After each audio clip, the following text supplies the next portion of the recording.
My husband Dan and I live in a rural area in Tennessee. I won't say where out of fear that someone may try to look for us, so I'll leave out which county we're in. Anyway, this story is about the crazy situation we found ourselves in, which involves our new neighbor that just recently moved on our block a couple of months earlier and was a few houses down from us. It was around the start of the pandemic, where we were pretty much forced to stay home because of COVID. Both my husband and myself decided to just avoid all contact with everyone outside of our home, including our family. Well, at least we were willing to, until he started to show up to our house unannounced. I don't know why, but our new neighbor would continuously come over and repeatedly knock on our door every single day, and he always had a different excuse for doing so. And the strange thing is, when my husband and I would tell him to stay away, he would just chuckle a bit as he sipped the beer he would have with him. He didn't act like he cared that we told him to quit stepping onto our property without being invited. Hell, Dan even caught him sitting at our picnic table early one morning around 6 o'clock, where he was drinking a beer while staring towards our house, which made Dan furious, to where he hit the guy, knocking him off of the picnic table, before he then grabbed him up and threw him off of our property and onto the road, all while telling the man to stay away or next time we're calling the cops. And for a while after that incident, we didn't hear or see the man, and we figured that we finally got rid of him for good. But our hopes would soon fade a couple of nights later when we were awakened by the sound of a loud crash, which was something slamming against our house before we would hear a vehicle squealing tires as it took off down the road. Dan quickly jumped out of bed and ran outside after taking down his rifle from the gun rack. But once he returned, he would tell me something I will never forget, since it scarred me so much hearing him say it. He said once he went outside, it didn't take him long to see what was slammed up against our home due to a blood trail leading from the road and across our grass, right up to our house. He said once he followed the blood trail, it had led him to the skinned and gutted dead body of a deer that was laying right underneath our bedroom window. And by the look on his face, I can tell that it truly disturbed Dan. But we didn't have to think about who could have been responsible for doing something so disgusting, because we knew that our neighbor was then beefing with my husband and me over the fight he had with Dan. So we did as we promised to do, and we called the police department.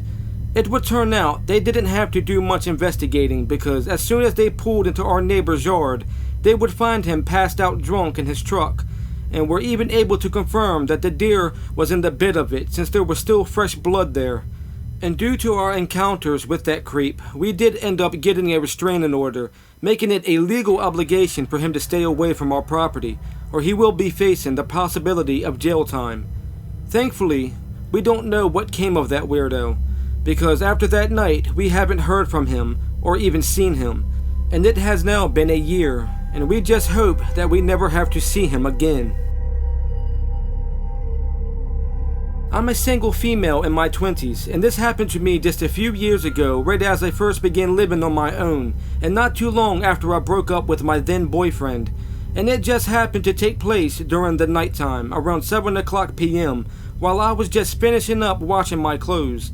I just had pulled my clothes out of the dryer and had taken them to my living room to fold, when the most terrifying moment of my life began, which happened once I started to hear the screams of a man that went ringing through my ears, and they were very loud since I had one of my living room windows cracked open, and I know my neighbors heard it as well, because when I looked out of my window and across the street, I would see them turn on their outside light, and that's also the moment when I would see the figure of a person run in front of my neighbor's lights and further down the road as he continued screaming like a lunatic. At first, I didn't think much of it. I actually giggled a little by thinking it was just someone goofing around and was just doing a prank like the teens normally did around my neighborhood. So I just went back to folding my clothes as I began to watch some TV. After I was finished, I took my clothes to my bedroom and was putting them away when the most scariest thing started happening, and that's when I began hearing the man's screams again. But they weren't fading away due to him running by. They were right outside of my house, along with a loud thud as if he were kicking my front door. And that's when the realization hit me. That person wasn't playing around, and that they were actually being serious with their actions. And at the time, I didn't know what to do besides call the cops, so I ran to my living room and grabbed my phone right as the window on my front door shattered into pieces, making it easy for me to see the bloody face of a deranged man staring back at me as he stayed screaming out as if he were in severe pain. So I ran to my bedroom and locked the door as I dialed 911, but the whole time I was on the phone with the operator, the terrifying screams and loud banging would stop, making me even more scared, not knowing where the man went or could be hiding. That's if he was. It felt like hours waiting for the police to arrive, but once I heard their sirens, I rushed out of my room and then outside, just to see the police cars parked at my neighbor's. So I made my way over to see what was happening. And as soon as I got there, my curiosity would be answered once I seen their front door smashed in and drops of blood leading into their house.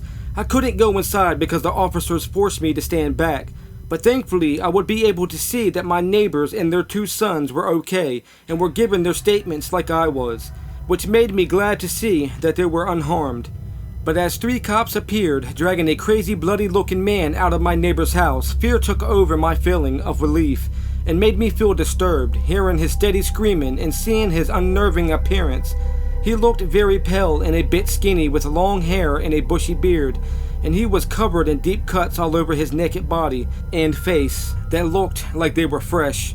And it took a lot of cops to wrestle him into the back of one of the police cars, where they would even put restraints on his legs and a spit hood over his head. And if you were wondering what happened that night, well, it was a man high on drugs and also drunk who was flipping out and turning violent, which was the reason for his strange behavior, which turned out to be the reason that I no longer live alone, because I now live with roommates and I am happy to be back in the city in an apartment where I am high up away from the ground. I'm a guy in my mid-20s, and I'm man enough to admit that I get scared, especially living alone, and I'm not the bravest of guys. And I used to never believe the concept of neighbors from hell until the day one moved in next door to me, bringing out a lot of fear I never knew I had.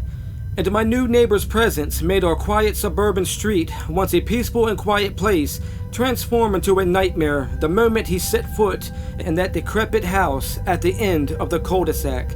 His arrival was shrouded in mystery. No one knew his name, his past, or his intentions. All we knew was he was different. Different in a way that sent shivers down our spines whenever we caught a glimpse of him standing outside on his new home's front porch, where he stayed in the dark, in a spot there was a lot of shadows, while everywhere else around his house was lit up in the eerie glow of the streetlights. It started off normal at first. He would just linger on his porch, a dark silhouette that stood in one spot puffing away on a cigarette. But soon, his gaze became fixated on us, his neighbors, as if he were studying our every move for a sinister purpose. I remember the first time I caught him watching me. It was late, well past midnight, and I was returning home from a late shift at work. As I approached my front door, though, I felt a prickling sensation on the back of my neck, like someone was staring holes through me. I turned, and there he was, standing across the street on his porch, his shadowy silhouette facing in my direction, and it was freaking weird. I just quickly averted my eyes and hurried inside of my house, but the weird vibe that guy gave me made me feel as if I were a target, and that weighed heavy in my mind. And there was this one night, as I was watching a football game on my TV, that I would again get the feeling of someone watching me, and no matter what I did, I couldn't shake it. So I began looking around my living room until my eyes were facing towards my living room window, which was the very second I would spot the dimly glimpse of a cigarette cherry being lit up for a brief moment, which meant that someone was on my property, and I knew who it was that was standing at the edge of the woods beside my house. I just about tripped over my own 2 feet rushing to get my bat from my closet. But I never went outside. I just shut my blinds and turned off my lamp next to my couch, which was the only one that had been turned on at the time, and I just sat up in my living room all night. Like I said before, I'm not a brave man. Nights turned into weeks, and my neighbor's weird nocturnal rituals only grew more unsettling. Every evening, like clockwork, he would emerge from his house, his cigarette glowing every few seconds in the darkness, and every time he would stand there, his eyes boring into our homes, which gave off an eerie feeling that set chills down our spines. But it was what happened one fateful night that shattered our sense of security forever and told us that guy could be dangerous. And that is when I awoke to the sound of creaking floorboards, the unmistakable sign of an intruder in the dead of night. My heart pounding, I sat up in my bed, my eyes straining to see in the darkness, but once they adjusted, I would see him, standing at the foot of my bed, lifeless-like, and just staring down at me with his eyes wide, was my neighbor, as his raspy breathing grew heavy each time he took a breath in. But I couldn't do anything but sit there in shock. Hell, I couldn't even scream at the guy to get the hell out of my house. I guess I was too scared to. And for what felt like an eternity, we stared at each other in a silent standoff, his gaze unyielding and unwavering. And then, without saying a word, he turned and calmly walked out of my bedroom and back down my hall, leaving my front door wide open as he exited. Still not able to budge, I just sat there trembling and paralyzed with fear as the realization of what had just transpired slowly processed in my mind. He had been inside of my home, inches away from where I slept, and I had been powerless to stop him.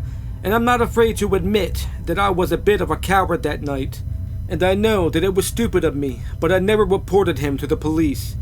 In the days that followed, talks of his weird and unnatural behavior spread throughout our neighborhood.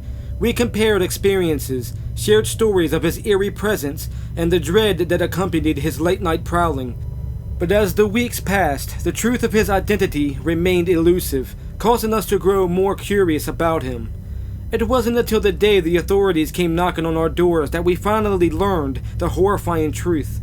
The house next door, the one he had claimed as his own, was not his at all. It was condemned, slated for demolition by the real property owner due to its dilapidated condition. And thanks to one of my other neighbors for calling the homeowner, we were able to find that out. But the police never did find that guy, but did find something truly disturbing in the basement of the neighboring house he was staying in. Once they searched the property, they would find a bloody rag laying in a bucket, also spots of blood on the floor around it, indicating that either him or someone else had bled out at one point. In the end, we never did find out who he was or why he had chosen our street as his hunting ground. But one thing is for certain, the fear he had brought to our community would stick around long after he vanished, causing me to now lock my doors and windows at night, whether or not I'm awake or asleep.